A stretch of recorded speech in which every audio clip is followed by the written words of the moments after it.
অসম চৰকাৰে এটা সিদ্ধান্ত গ্ৰহণ কৰি আমাৰ যি প্ৰাথমিক শিক্ষা বিভাগ আছিল আৰু মাধ্যমিক শিক্ষা বিভাগ আছিল এলিমেণ্টাৰী এণ্ড ছেকেণ্ডেৰী এডুকেশ্যন এইটো in line with central government ministry আমি ইয়াত এইটো ডিপাৰ্টমেণ্ট অফ এডুকেশ্যন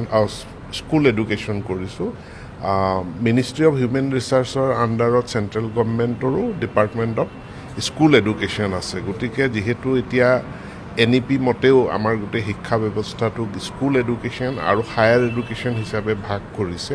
এতেকে আমাৰ ইয়াতো ডিপাৰ্টমেণ্ট অফ স্কুল এডুকেশ্যন থাকিব আৰু ডিপাৰ্টমেণ্ট অফ হায়াৰ এডুকেশ্যন থাকিব তাৰ কাৰণে এলিমেণ্টাৰী আৰু ছেকেণ্ডেৰী প্ৰাথমিক আৰু মাধ্যমিক দুয়োটা শিক্ষা বিভাগক মানে সামৰি লৈ এটা শিক্ষা বিভাগ কৰা হৈছে লাভালাভ কাম কৰাৰ ক্ষেত্ৰত আমি বিদ্যালয় শিক্ষাত বিশেষভাৱে ফ'কাছ কৰি পেলাই আমি কাম কৰিব পাৰিম আৰু বহুত আমাৰ স্কুল আছে যিবিলাক স্কুল কম্প'জিট স্কুল অৰ্থাৎ তাতে প্ৰাথমিক শাখাটো আছে মাধ্যমিক শাখাটো আছে সকলোবিলাক বিদ্যালয় মাধ্যমিক আৰু প্ৰাথমিক বুলি বিভাজিত হৈ থকা নাই এতেকে এখন বিদ্যালয় তাৰ যেতিয়া প্ৰাথমিক শাখাটো থাকে সেই প্ৰাথমিক